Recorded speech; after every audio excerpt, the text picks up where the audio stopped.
Dan ini kapan dan apa aja yang bisa kita lakukan? Ini contoh ya. Kalau kita baru develop dari awal, pastinya end to end ya. Kita bikin end to end customer journey. Ya, tapi ini ada beberapa use case juga. Contohnya kita tadi ingin memperbaiki pengalaman ya. Di salah satu stage atau salah satu touch point itu banyak friction-nya gitu. Bisa aja berarti kita coba lakukan perbaikan di journey tersebut. Ya, misalkan banyak komplain saat pembelian, kita mapping ulang di stage transaksinya.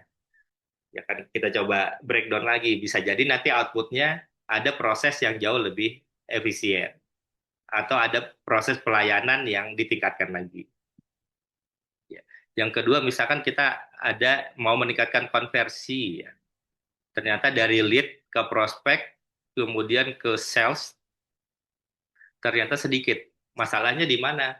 Apakah tidak seamless gitu kan? Misalkan karena yang nerima datanya misalkan kontak center, ya kan ya, yang dia ngelayanin Facebook gitu, di Instagram, di TikTok, di WhatsApp gitu. Tapi untuk yang closingnya misalkan ada di tim store. Ya, ternyata proses datanya tidak seamless. Ternyata profiling customer-nya tidak seamless. Nah, dengan customer journey kita bisa coba mapping itu, kemudian kita coba perbaikin lagi dari proses awareness, consideration sampai ke purchase-nya, apa yang bisa kita perbaiki. Nah, contoh yang lain, misalkan meningkatkan retensi dan loyalty. Tadi kita lihat ternyata churn rate-nya tinggi. Customer yang repeat itu kecil ya.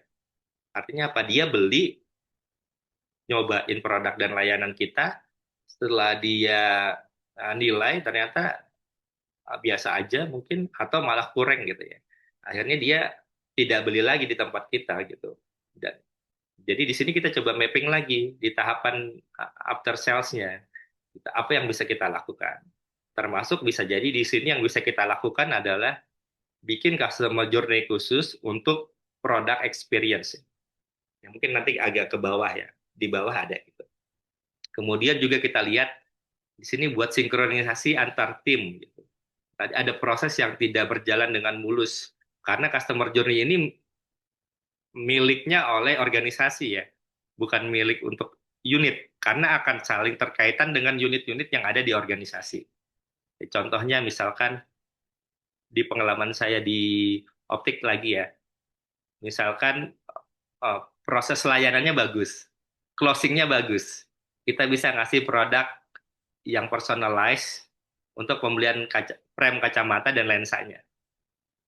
Saat masuk ke produksi, gitu, janji SLA-nya 3 hari selesai. Ternyata seminggu nggak selesai, 2 minggu nggak selesai gitu kan. Kemudian juga untuk prosesnya, misalkan tidak bisa dikirim langsung ke rumah customer juga dan sebagainya gitu ya. Nah, jadi ada hal-hal yang tidak mulus. Nah, dengan customer journey mapping, kita bisa lakukan mapping ulang agar proses internalnya jelas. Nanti akan ke mapping juga tugas dan tanggung jawab dari masing-masing unit. Nah, jadi customer journey mapping ini harusnya jadi panduan bersama. Sebenarnya mirip dengan bisnis proses gitu. Nanti ada tanggung jawabnya kan di bisnis proses itu. Kemudian ini juga nih, merancang inovasi layanan atau produk baru. Based on dari pengalaman saya, ketika kita mau launching produk baru, yang paling jago untuk nge-launching itu adalah marketing untuk publikasi keluar. Ya, ya. Saat udah publikasi, ada calon customer nanya ke kontak center, nggak ngerti atau nggak komprehensif informasinya ya kan ya. Tanya fitur, nanti baru nanya tuh agentnya ke supervisornya, baru berisik kayak tim produk gitu kan ya. Itu kan sering-sering terjadi. Atau misalkan ke store-nya gitu, atau ke tim pelayanan kita, informasinya tidak lengkap gitu. Yang penting launching dulu aja produknya gitu.